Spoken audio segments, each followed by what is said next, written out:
well documented. But he was public service. He wasn't. There's a William Page over in Maple Juice Cove in Cushing that came after my William Page in my ancestry. He gave a. Where'd he come from? Something I never knew. But he was a shipwright.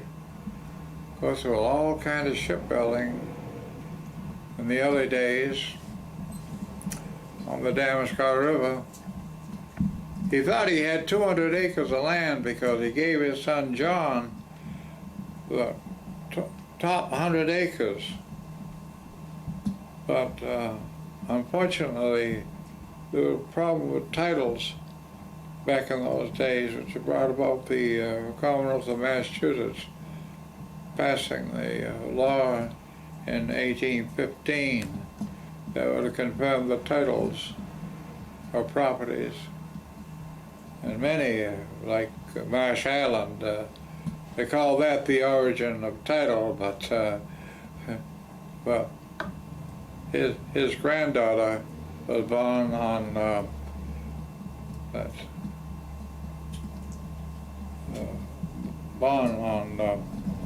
Marsh Island in 1802, so he certainly had occupied it long before that, but wherever the deed was, nobody ever found out.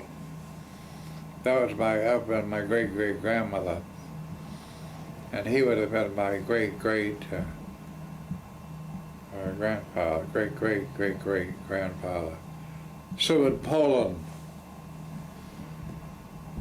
my ancestry there, as well as Benjamin Smith in Bremen. So I have Smith blood, Poland blood, and well, I'm a native. There's evidence with many gravestones. So mainly in the Bremen Round Pond area? Well, yes. Maple Grove Cemetery, the oldest grave there is one of my Smith ancestors. Maple Grove Cemetery, Round Pond. So did you have... The oldest grave there. I had a devil job finding it, slate stone, but it was half buried by leaves and growth over the ages. So were you the first lawyer in the family, or did you... As far as I know. How'd that come about? I wanted to make my living in my hometown, and I picked that as a profession. Although I was probably better suited to follow my abilities in math. It would have taken me a different course of my life, because. Well, you have to use it for billing, right? Pardon? You have to use the math for billing as a lawyer. Well, I was. I found math easy to learn. So from Lincoln Academy? Oh yes. Where'd you go? When did you graduate? I went to Bowdoin. By accident, I'd gone to University of Maine, and then the war was on, World War II, and Bowdoin was one of the schools that had a meteorology program. Well, I was running the machines at the Lincoln Theater, which my father owned, as a pinch hitter, but he didn't like the idea of my going in the service because he'd been to France himself. But at any rate, I ended up going to Bowdoin College. And all the 400, they came from all the schools, Princeton, Yale, Harvard. They were all put in this meteorology program, all 18-year-old kids, you might say. And I had there were two perfect scores, and I had one of them. So there's no excuse not getting 100 at math. if you know, of course, Robert Clooney was the principal of Lincoln Academy, and he was a fine teacher. He was the man that prepared me. But So when you entered Bowdoin, you started in technical, in sciences or math? well, I came back into Bowdoin, and anybody who had successfully completed the meteorology program at Bowdoin was to be readmitted. Back in those days, the faculty ran Bowdoin, and I feel as though I had written from the South Pacific and asking for certain courses where he might be accredited to the Bowdoin curriculum. And then Professor Hammonds was the director of admissions. I didn't address it to him, but that's where it went. And it's in the archives of Bowdoin now, my letter to him from the South Pacific. San Francisco, FBO San Francisco, of course, but that was the South Pacific. So you went back to Bowdoin? Oh yes, oh what a fine faculty. President Sill, Charles Martin Sill, he was just a fantastic,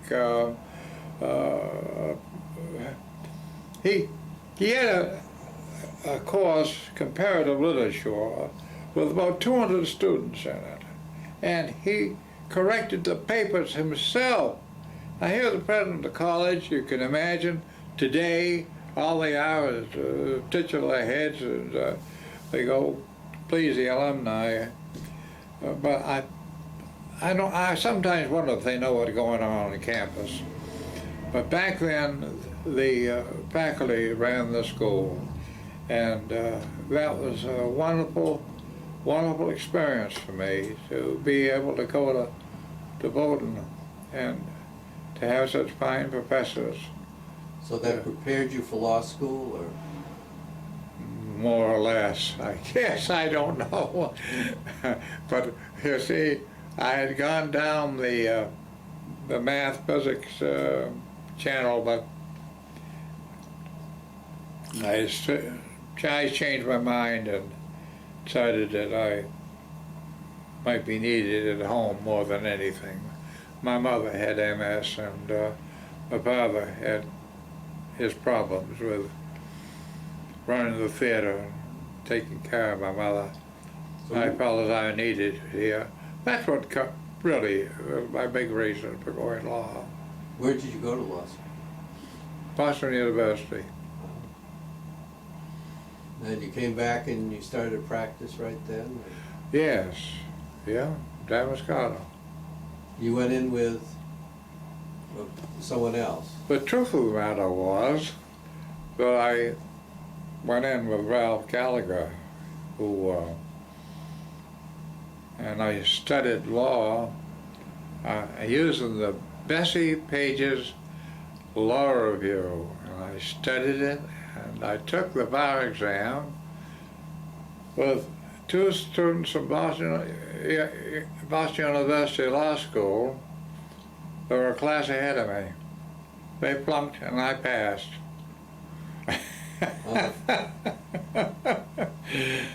On the first try? Pardon? On the first shot? Yes. Okay. So you set up with Gallagher?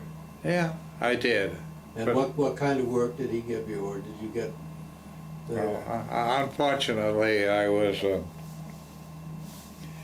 representing his client before his court, which wasn't a very comfortable thing for a young attorney to be doing.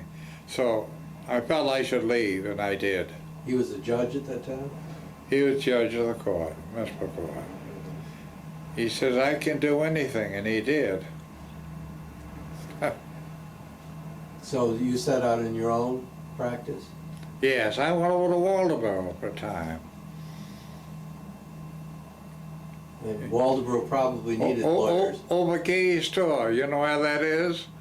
Of course you don't, because it's burned down, right next to Camden National Bank. Oh, okay. That was a grocery store, Gay's store, but over it was office space. And you took anything and everything? Anything I could make $1 at, I was glad to have somebody come through the door. That's the way it was back in those days. You made $4 to $5 drawing a deed, but you didn't have the traffic that you have today, nowhere near. The influx of transplants, like you are. You're here from where? New Hampshire. You got it. So this is in the 40s? Yes, yes. 1948, I bought this house on School Street that my father had bought, and I pressured him into selling it to me for what he had paid for it. $2,000 with land. Denham Pierce bought a lot from me. Harry Kirsten bought a lot from me. Somebody else in between. And that's the way things were back then. And so you continued in the law practice and you played music on the side, huh? Well, music was probably my chief source of income. Well, we didn't have that much. Matter of fact, I got behind on my fuel bill and worked the Bath Iron Works on the night shift until they found out that they didn't need my services. They said, "Look busy." I said, "Look busy doing what?" And President Seward walked in and I looked at him and I smiled, hello. But I didn't make a pretense of doing anything because I never knew what I was there for. But in 3 weeks I paid my fuel bill. And I was happy to be done with that. So you worked there nights and Yeah. kept the office And open? sat in the office waiting for somebody to come through the door. Uh-huh.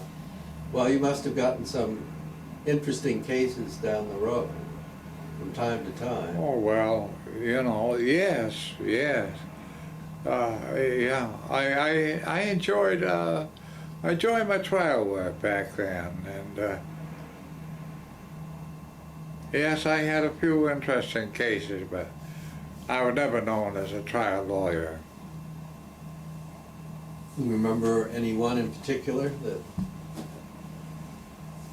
was more interesting than any other? Oh, what do you mean, cases Yeah. that I had? Yeah. Well, You must have represented some colorful people in those days. I think that one of the colorful ones was a Micmac Indian, and I was appointed by the court to defend him. Back in those early days, Brother Page, you represent so-and-so, and you represented so-and-so, you didn't get paid for it. But that changed. But this time, I don't remember with the Micmac Indian. Judge Thomas Delahanty, his son is a Superior Court judge now, but he was sitting on the bench in the Superior Court, and the Micmac Indian had, it was an assault with a dangerous weapon charge. I can't remember exactly, but at any rate, he used a knife in an assault manner. So, question whether he had the required mentality to be entering a plea, and he was to plead on what they call information, which a person would have given up their rights to the jury trial. But the suggestion is that if you plead, you might be better off. Well, what they wanted to do to get the Micmac Indian back across the border into New Brunswick. And that's the way it was to be. But you couldn't make any promise that he would have any such a escape from incarceration, which is, people like to avoid, of course. He got on the witness stand, and the judge asked his name, and he shook his head. He didn't know his name. So the judge looked at me, and I turned and I put my hand to one side and said, "Judge, I can't figure this one. You'll have to handle this." It was amusing because the judge looked back at him, and he had on these Boy Scout belts on that had his name on it. And the Micmac Indian smiled and admitted that was his name, the name on the belt. That was quite a crisis for Judge Delahanty, but he was a pretty sharp guy, and but how he ever saw that on his belt, that was the only way you could save it, because we couldn't have proceeded any further on the information procedure. And you must have had Judge McDonald and Pease in court, and those guys, or Yeah. which was the hardest one to deal with? Well, I don't like to comment on the bench because I'm still a practicing attorney. And I have to reserve, because when Judge McDonald was put on the court, he hadn't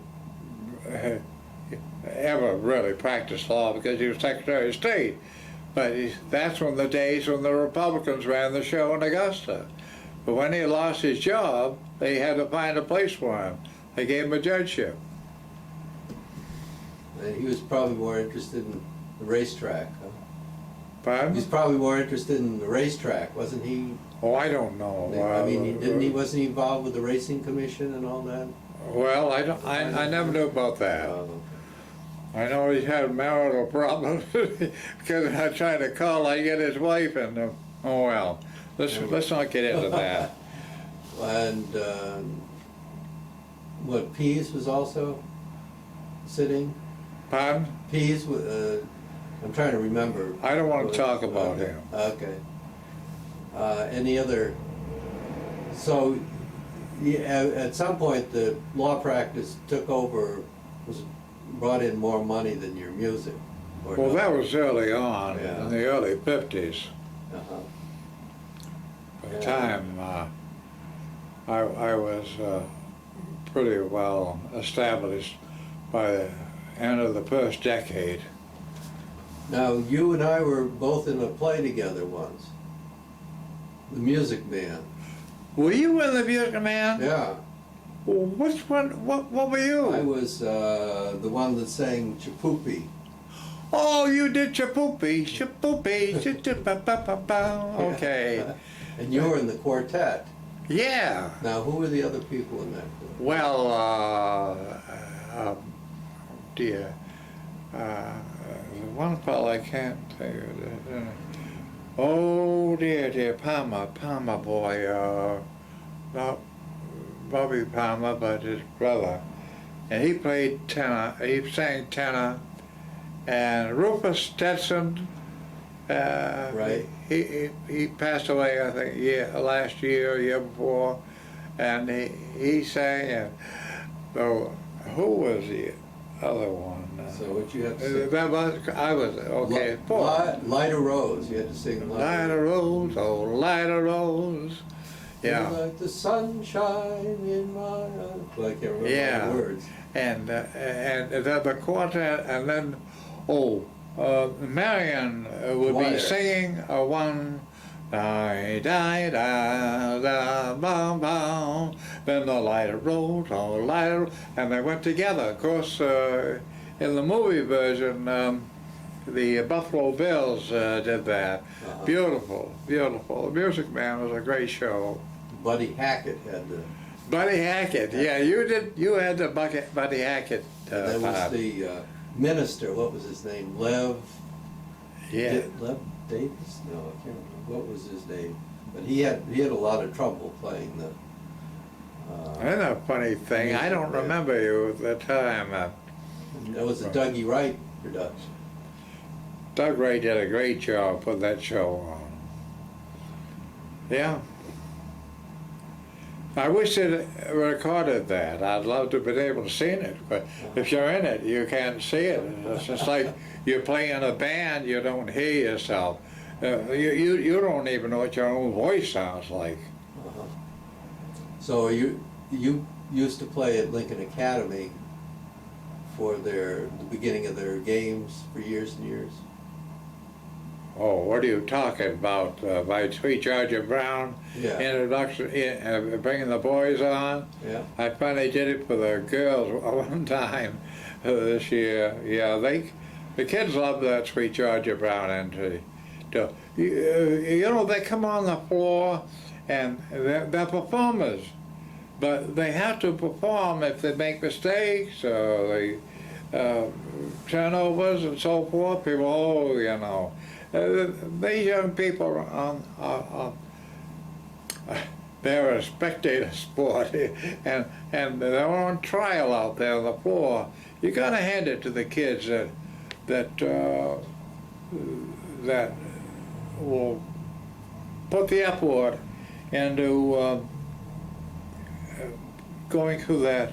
How many years did you do that for? How many years? Yeah. Well, we'd start with the old gym, long before they had the new gym. I started it back then when my son, who is now 51, was then 15, 16, 17. He was on the varsity as a freshman, my son Lincoln. But his brother, Philip, who is athletic director of Lincoln Academy now, I always thought was as good a ball player as his older brother. He could steal the ball. He was very quick on the floor. And so you played. That's when you started playing at the game. Oh yeah, yeah. I started when the boys were playing. And that was right up through till when? A couple of years ago. Well,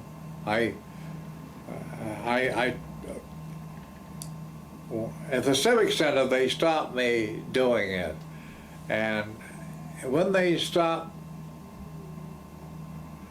this one time, I was ready to bring the boys on.